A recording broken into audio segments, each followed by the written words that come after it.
আপনার হাতের নতুন চকচকে স্মার্ট ওয়াচটি নিয়ে সুইমিং পুলে বা সমুদ্রে ঝাঁপ দেওয়ার কথা ভাবতেছেন? একটু দাঁড়ান। 2026 সালের সস্তা স্মার্ট ওয়াচগুলো আপনাকে ওয়াটারপ্রুফ এর নামে যে ভয়াবহ ধোঁকা দিচ্ছে তার পেছনে আসল সত্যটা জানলে আপনি আজকেই ঘড়িটা পানি থেকে 1 মাইল দূরে রাখবেন। সবাইকে স্বাগতম জানাচ্ছি আজকের এক্সক্লুসিভ ফ্যাক্ট চেকিং ভিডিওতে। সবাই কেমন আছেন? 2026 সালে এসে প্রায় প্রতিটি স্মার্ট ওয়াচের বাজেটে স্মার্ট ওয়াচের বক্সে বড় বড় করে লেখা থাকে যে ওয়াটারপ্রুফ বা IP68 ওয়াটার রেসিস্ট্যান্স। অনেক রিভিউয়াররা বলে যে ওয়াটারপ্রুফ। বিজ্ঞাপনে দেখানো হয় যে মডেলরা ঘড়ি হাতে সাঁতার কাটতেছে, ডাইভিং করছে, কিন্তু মাত্র কয়েক হাজার টাকা দামের এই স্মার্ট ওয়াচগুলোর ভেতরে সস্তা সিল বা গ্যাসকেট কি আসলেই চরম আর্দ্রতা বা পানির চাপ সহ্য করতে পারে কিনা একটু ভেবে দেখার বিষয় আছে, নাকি এগুলো শুধুই মার্কেটিং এর একটা ফাঁদ। আজকে আমরা ল্যাবরেটরির বাইরের বাস্তব দুনিয়াতে এই স্মার্ট ওয়াচগুলো আসলে কিরকম তার বাস্তবতা উন্মোচন করব। শুরুতেই চলুন একটি বড় শক্তি কথা জেনে নিই। আন্তর্জাতিক ইলেকট্রো টেকনিক্যাল কমিশন বা আইইসি এর স্ট্যান্ডার্ড অনুযায়ী কোম্পানিগুলো যখন তাদের ঘড়ির বক্সে IP68 রেটিং এর ট্যাগ লাগিয়ে দেয়, তখন এই কথাটা মূলত হচ্ছে গিয়ে সম্পূর্ণ ল্যাব কন্ডিশনের উপর নির্ভর করে। অর্থাৎ ঘড়িকে পরিষ্কার বা স্থির পানির নিচে আধা ঘন্টা ডুবিয়ে রাখা হয়েছে। এই বিষয়টা অর্থ হচ্ছে কি এটাই। কিন্তু বাস্তবে যখন আপনি সাঁতার কাটেন তখন আপনার হাতের মুভমেন্টের কারণে পানির যে তীব্র গতি বা ডাইনামিক প্রেসার তৈরি হয় তা সেই স্থির পানিতে যে টেস্ট করা হয়েছিল তার থেকেও বেশি গতিসম্পন্ন হয়। এই বাজেট স্মার্ট ওয়াচের বডি সাধারণত তৈরি করা হয় জিঙ্ক অ্যালয় বা দস্তার মিশ্রণ দিয়ে। দেখতে প্রিমিয়াম মেটালের মতো মনে হলেও বিভিন্ন ম্যাটেরিয়াল ইঞ্জিনিয়ারিং রিপোর্ট বলতেছে এই জিঙ্ক অ্যালয়ের পানিরোধী যে ক্ষমতা এটা বেশ দুর্বল। এই মেটাল কেসিং জোড়া লাগানোর জন্য কোম্পানিগুলোর ভেতরে যে সস্তা আঠা বা গ্লু ব্যবহার করে তা পানির চাপে ও শরীরের তাপমাত্রার খুব দ্রুতই কিন্তু গলতে পারে বা অল্প অল্প করে ফাটল ধরা শুরু হতে পারে। এখন প্রশ্ন হচ্ছে গিয়ে পানি কিভাবে প্রবেশ করতেছে আপনার স্মার্ট ওয়াচে। খুবই সিম্পল একটা বিষয়। আপনার স্মার্ট ওয়াচের সাথে পানির যে যুদ্ধ, এই যুদ্ধে পানি সর্বপ্রথম বিজয়ী হয় আপনার স্মার্ট ওয়াচের যে স্পিকার গ্রিল আছে এবং পেছনে চার্জিং যে পিনগুলো আছে ওইটার মাধ্যমে। ঘড়ি পানিতে ভেজার পর যদি আপনি ঠিকমতো তা না শুকিয়ে চার্জে বসান, তবে ওই ভেজা চার্জিং যে পিনগুলো আছে সেই চার্জিং পিনগুলো খুব দ্রুত মরিচা বা অক্সিডেন্ট শুরু হয়ে যায়, আর স্পিকারের ভেতর দিয়ে পানি খুব সহজে ঢুকতে পারে এবং সেটা মাদারবোর্ড বা ডিসপ্লে যে পার্ট আছে সেখানে চলে যায় এবং এভাবে করেই আস্তে আস্তে ভেতরে ড্যামেজ হওয়া শুরু করে।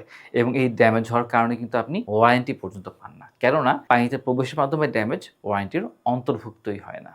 সব থেকে ভয়ঙ্কর ব্যাপারটি হচ্ছে গিয়ে ঘড়ির হিডেন ড্যামেজ। অনেক সময় পানিতে ভেজার পর আপনি দেখবেন ঘড়ির ডিসপ্লে ভাই দিব্যি কাজ করতেছে, খুব ভালোভাবে কাজ করতেছে, এটা টাচ ঠিক আছে, এটা সব কিছু ঠিক আছে।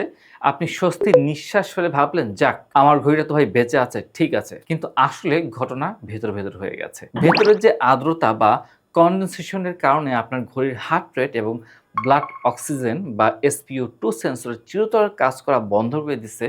এটা আপনি হয়তো অনেকদিন পরে গিয়ে ধরতে পারবেন। আপনি হয়তো খেয়ালই করবেন না যে আপনার ঘড়ি এখন আর সঠিক রিডিং দিচ্ছে না, শুধু উল্টোপাল্টা ফেক রিডিং দেখাচ্ছে আপনার সেন্সরের। আপনি যদি পরিমাপ করতে চান তখন খুব ভালোভাবে বের হয়ে আসবে। তো এটাই হচ্ছে গিয়ে মূলত হিডেন ড্যামেজ, এবং এই বিষয়টা কিন্তু অনেক স্মার্ট ওয়াচে হয়।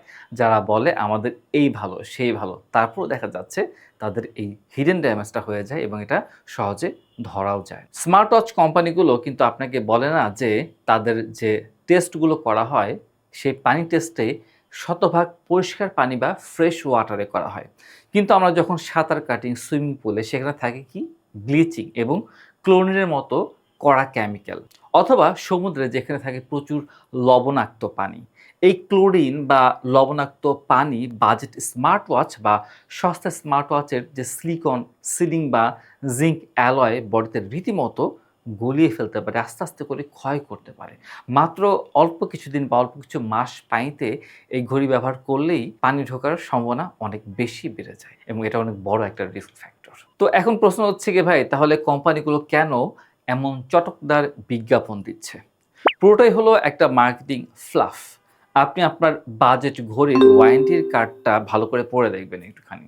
সেখানে খুব ছোট করে অক্ষরে শর্ত দেওয়া থাকে, লিকুইড ড্যামেজ বা পানিতে নষ্ট হলে ওয়ারেন্টি বাতিল হয়ে যাবে। এবং যারা সেলার আছে ভাই তাদের কিছু করার থাকে না, কারণ এটা দিন শেষে যারা প্রোডাকশন করে ম্যানুফ্যাকচারার কোম্পানি তাদের কাছ থেকেই আসে। আর সেই ম্যানুফ্যাকচারার কোম্পানিগুলো খুব সুন্দর করে বিজ্ঞাপনে বলতেছে যে সাঁতার কাটা যাবে, কিন্তু এই সাঁতার কাটার ফলে পানিতে যদি নষ্ট হয়ে যায় তাহলে এর দায়ভারটা কে নিচ্ছে? মূলত এর দায়ভার কেউ নিচ্ছে না।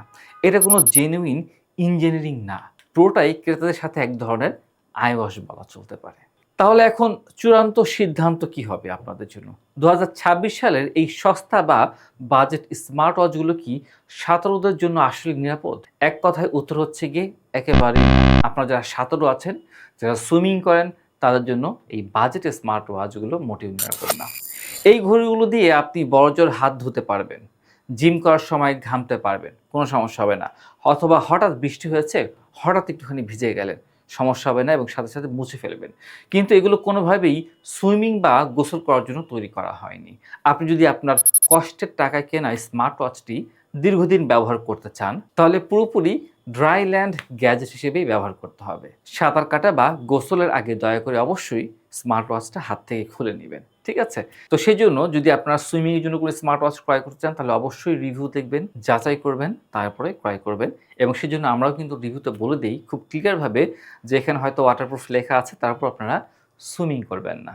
তো আজকের এই ফ্যাক্ট চেকটি যদি আপনাদের চোখ খুলে দিয়ে থাকে এবং একটু উপকার আসে, তবে ভিডিওটা অবশ্যই লাইক করবেন, কমেন্ট করবেন এবং আপনার বন্ধুদের সাথে শেয়ার করবেন, যাতে করে তারাও সতর্ক হতে পারে, তারা যেন মার্কেটিংয়ের ফাঁদে পা না দেয়। আর এমন সব তথ্য উন্মোচনকারী গ্যাজেট রিভিউ পেতে আমাদের এই রিভিউ প্লাজা চ্যানেলটি সাবস্ক্রাইব করে রাখতে পারেন এবং ইনশাআল্লাহ আপনাদের কাজে লাগবে আশা করা যায়। তো যাই হোক, নেক্সট ভিডিওতে আমরা আরেকটা হিডেন ট্রুথ নিয়ে আলোচনা করব। আজকে এই পর্যন্তই। আসসালামু আলাইকুম ওয়া রাহমাতুল্লাহি ওয়া বারাকাতুহু।